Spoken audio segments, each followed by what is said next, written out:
Hello friends, welcome to our channel. இன்றைக்கி நம்ம என்ன பார்க்க போகிறோம் அப்படின்னா, தமிழ்நாடு மெடிக்கல் அட்மிஷனில் எம்எம்சி அதாவது மெட்ராஸ் மெடிக்கல் காலேஜோட லாஸ்ட் இயர் கட் ஆஃப் என்ன, எந்த ரேங்கிங் எந்த கிடச்சிருக்கும், ஸோ எவ்வளோ சீட்ஸ் இருக்குது அப்படிங்கிற ஃபுல் டீட்டெயில்ஸ் வந்து பார்க்கலாம். ஸோ இது வந்து தமிழ்நாடு டாக்டர் எம்ஜிஆர் மெடிக்கல் யூனிவர்சிட்டின்னு சொல்கிறாங்க. ஸோ அதுதான் வந்து மெட்ராஸ் மெடிக்கல் காலேஜ். ஸோ இது வந்து எஸ்டாப்ளிஷ் பண்ணது 1835 எஸ்டாப்ளிஷ் பண்ண காலேஜ். ஸோ இருக்கிறதுலேயே வந்து ரொம்ப பழமையான ஒரு காலேஜ். ஸோ இதோட கவர்மெண்ட் ஹாஸ்பிட்டல் பார்த்தீங்க அப்படின்னா, இந்த கவர்மெண்ட்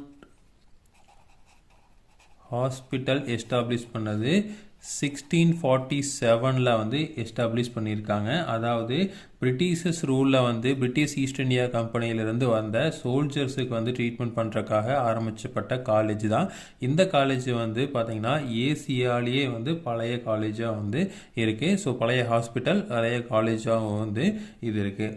ஸோ இப்போ இது வந்து பார்த்தீங்கன்னா 1996 வந்து பேர் வந்து மாற்றினாங்க. அதாவது மெட்ராஸ் மெடிக்கல் காலேஜுங்கிறத சென்னை மெடிக்கல் காலேஜ்னு மாற்றினாங்க. ஏன்னா 1996 மெட்ராஸ் அப்படிங்கிறத சென்னைன்னு மாற்றினாங்க. ஸோ அப்போ வந்து இது வந்து சென்னை மெடிக்கல் காலேஜ்னு மாற்றினாங்க. இருந்தாலும் பழைய மெட்ராஸ் மெடிக்கல் காலேஜ்னே தான் வந்து பேர் இருக்குது.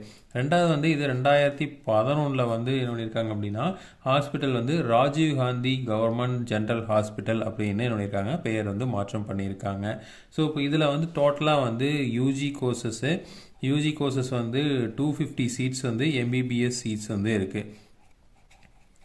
ஸோ அது இல்லாமல் எம்டி கோர்சஸ் இருக்குது. ஸோ 22 எம்டி கோர்சஸ் வந்து இருக்குது. அடுத்தது 6 எம்எஸ் கோர்சஸ் வந்து இருக்குது. அது இல்லாமல் வந்து 20 சூப்பர் ஸ்பெஷாலிட்டி டிகிரி கோர்சஸ் வந்து இருக்குது.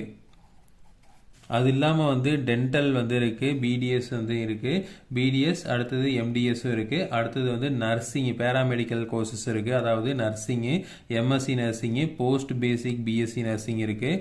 அடுத்து வந்து ஃபார்மசியில் ஃபார்ம் டி, அடுத்தது எம்ஃபார்ம், இதெல்லாமே இருக்குது. ஸோ இது வந்து ரொம்ப பழைய ஒரு காலேஜ். மாணவர்கள் வந்து ஃபஸ்ட்டு எடுக்கக்கூடிய காலேஜும் இதுதான். அதாவது இந்த கவுன்சிலிங்கில் ஃபஸ்ட்டு எடுக்கக்கூடிய காலேஜும் வந்து இந்த காலேஜ் தான். ஸோ இப்போது இதோட சீட்ஸ் மேட்ரிக்ஸ் பார்த்தலாம். ஸோ 250 சீட்ஸில் வந்து ஆல் இண்டியா கோட்டா இருக்குது. ஆல் இண்டியா கோட்டாவில் 15% வந்து போயிடும். ஸோ இதுக்கு வந்து 38 சீட்ஸ் வந்து கொடுக்குறாங்க. அடுத்து வந்து ஸ்டேட் கோட்டா. ஸோ ஸ்டேட் கோட்டாவில் 85%, மீதி இருக்கிற இந்த 15% போக மீதி இருக்க 85% வரும்.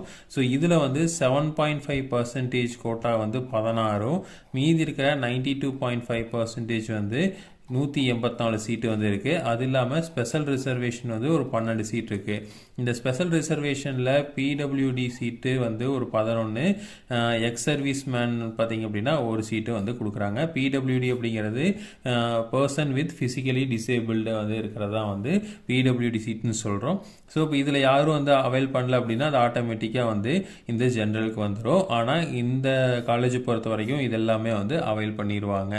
நெக்ஸ்ட்டு இதோட சீட் மேட்ரிக்ஸ் வந்து பார்த்தலாம். ஸோ ஒவ்வொரு கம்யூனிட்டி வைஸாக வந்து நமக்கு என்னென்ன சீட்ஸ்லாம் வந்து அவைலபிலிட்டி இருக்குது, எவ்வளோ சீட்ஸ் இருக்குது, அதே மாதிரி எவ்வளோ ரேங்கிங்கில் இருக்கவங்களுக்கு கிடைக்கும் அப்படிங்கிறத ஃபுல் டீட்டெயிலாக வந்து பார்த்தலாம்.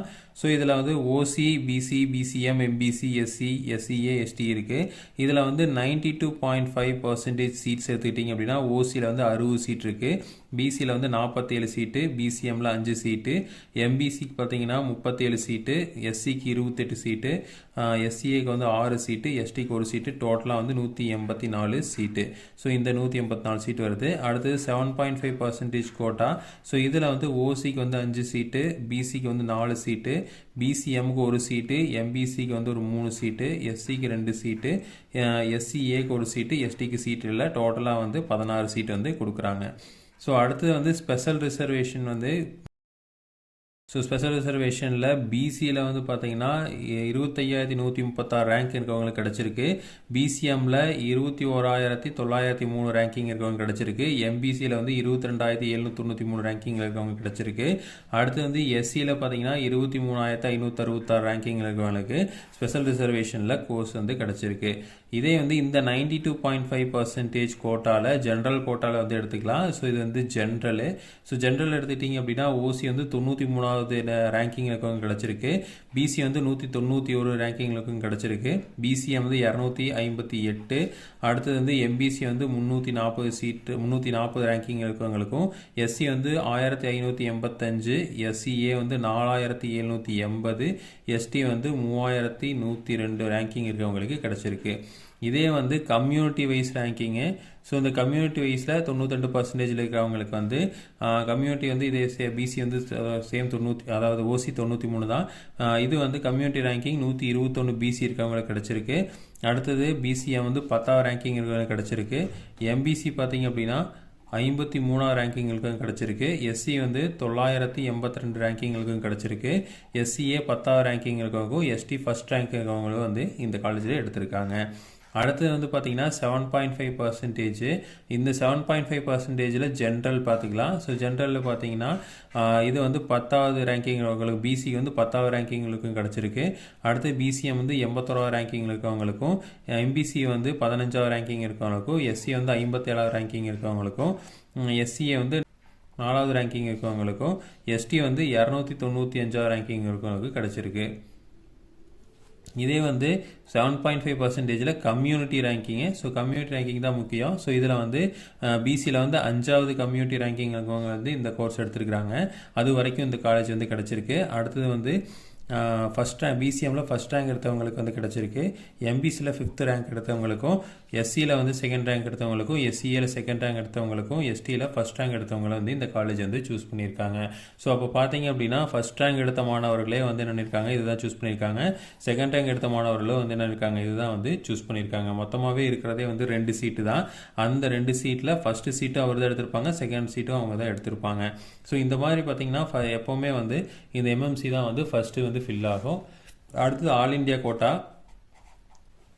ஆல் இண்டியா கோட்டாவை பொறுத்த வரைக்கும் 2 ரவுண்ட் நடக்கும். இதில் வந்து ஓப்பனு.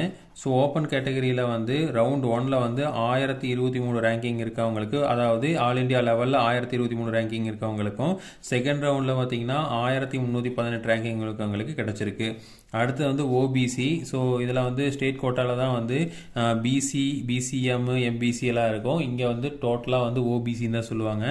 ஓபிசி எடுத்துக்கிட்டிங்க அப்படின்னா 1241 ரேங்கிங்கில் ஃபஸ்ட்டு ரவுண்டுக்கும், செகண்ட் ரவுண்டில் 1417 ரேங்கிங் அவங்களுக்கு கிடச்சிருக்கு. அடுத்து வந்து economically weaker section EWS quota. So இது வந்து ஃபஸ்ட் ரவுண்டில் 4921 ரேங்கிங் கிடச்சிருக்கு. செகண்ட் ரவுண்டில் சீட்ஸு இல்லை. அடுத்தது வந்து எஸ்சி பார்த்தீங்க அப்படின்னா 10,376 இருக்கிற ரேங்கிங்கில் இருக்கவங்க கிடச்சிருக்கு. செகண்ட் ரவுண்ட்லேயும் சீட்ஸ் இல்லை. அடுத்து எஸ்டி எடுத்துட்டிங்க அப்படின்னா ஃபர்ஸ்ட் ரவுண்டில் 48,469 ரேங்கிங் இருக்கவங்களுக்கு கிடச்சிருக்கு. செகண்ட் ரவுண்டில் 77,156 இருக்கிறவங்களுக்கு கிடச்சிருக்கு. ஸோ கிட்டத்தட்ட வந்து ஆல் இண்டியா கோட்டா உங்களுக்கு கிடச்சிது அப்படின்னா ஆல் இண்டியா கோட்டாவில் எடுங்க. அப்போ தான் வந்து மீதி இருக்கிற சீட்ஸ் வந்து நம்ம தமிழ் மாணவர்களுக்கு கிடைக்கக்கூடிய வாய்ப்புகள் இருக்குது. மேக்ஸிமம் வந்து கவர்மெண்ட் காலேஜஸில் ஃபீஸ் கம்மி அப்படிங்கிறனால நம்ம பசங்க வந்து கவர்மெண்ட் காலேஜில் எடுக்கிறதுக்கு தான் விரும்புவாங்க. அதனால வந்து நீங்கள் ஆல் இண்டியா கோட்டா கிடச்சா ஆல் இண்டியா கோட்டா எடுத்துருங்க. ஸோ ஃபீஸ் பார்த்தீங்க அப்படின்னா கிட்டத்தட்ட வந்து ஒரு 18,000 வந்து வரும் பர் இயருக்கு. ஸோ இதே வந்து ப்ரைவேட் காலேஜில் படிச்சிங்கன்னா 4,50,000 வந்து பர் இயருக்கு டியூஷன் ஃபீஸே கட்ட வேண்டியது வரும். அது போக வந்து ஒரு 2 லட்ச ரூபா வந்து நமக்கு வாங்கிடுவாங்க. ஸோ அப்படி பார்க்குறப்போ கிட்டத்தட்ட வந்து 7 லட்ச ரூபாய்க்கு மேலே செலவாகும்.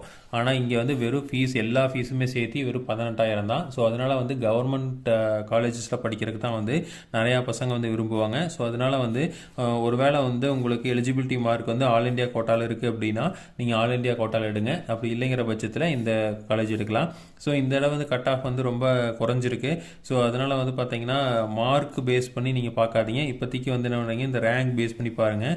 இன்னும் வந்து தமிழ்நாடு மெடிக்கல் அட்மிஷனில் வந்து ரேங்க் லிஸ்ட் விடலை. ஸோ அங்கே விட்டாங்க அப்படின்னா இந்த ரேங்கிங்கில் இருக்கீங்க அப்படின்னா நீங்கள் வந்து எம்எம்சி ட்ரை பண்ணலாம். ஸோ இதே மாதிரி இன்ஃபர்மேஷன் உங்களுக்கு தொடர்ந்து வேணும் அப்படின்னு எங்கள் சேனலை சப்ஸ்கிரைப் பண்ணுங்கள். தேங்க்யூ.